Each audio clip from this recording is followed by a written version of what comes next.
Hello, welcome back to Exotic Wine Travel. I'm your host, Matthew Horkey. We are spending our last days here in the Tikve Valley of Macedonia, and we're actually on the shores of Lake Tikveš. You can see right there, it's a man-made lake. We're surrounded by beautiful 2,000 meter peaks, and Shireen, maybe even get a pan of the hill, and then even the hills this way. It's really beautiful here. This is a testament to where wine's just made in beautiful places. You just see hills and hills of vines everywhere. Just absolutely beautiful. Great wine needs to be made in beautiful places. So Macedonia is really different than our time in Serbia. So number one, the wines are just bigger, more alcoholic, heavier, inkier.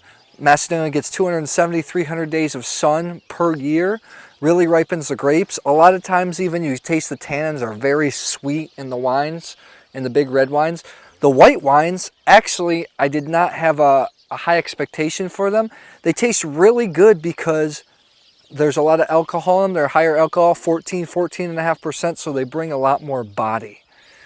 And then there's another thing that's interesting here in Macedonia is the size of the wineries. We went to Stoby the other day. They said, oh, we're a medium-sized winery. Our capacity is about 4.5 million liters every single year. That's mid-sized. We're staying in a winery. Its capacity is 600,000 bottles, maybe 600,000 liters or bottles per year.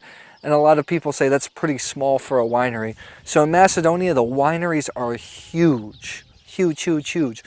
And it presents a conundrum. Macedonia is an amazing place to grow grapes, gets a lot of sun, produce wines with a lot of texture, and they can pump out a lot of wine. Now the problem is, who do they sell it to and where's the market come from? Macedonia is a small country. There's only about 2 million people here. It does have one of the weaker economies in the Balkans, so they have to look to export. So my question is, where is Macedonia wine going to go from here? It's all going to come down to marketing and branding. And I do think that they produce really unique wines here. 90% of the world's Vranec is planted here, and most of that is here in the Tikve Valley. So those are just my few thoughts on Macedonian wines.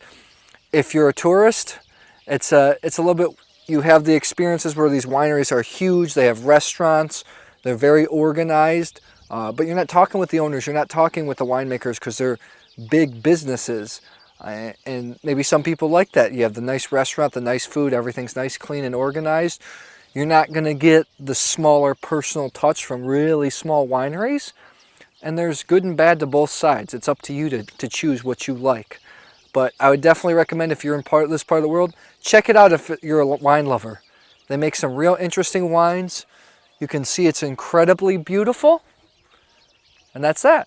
We are heading to Bosnia-Herzegovina next. We're going to go through Serbia, stop at a couple more wineries before dropping our car off. So we'll post a couple more videos.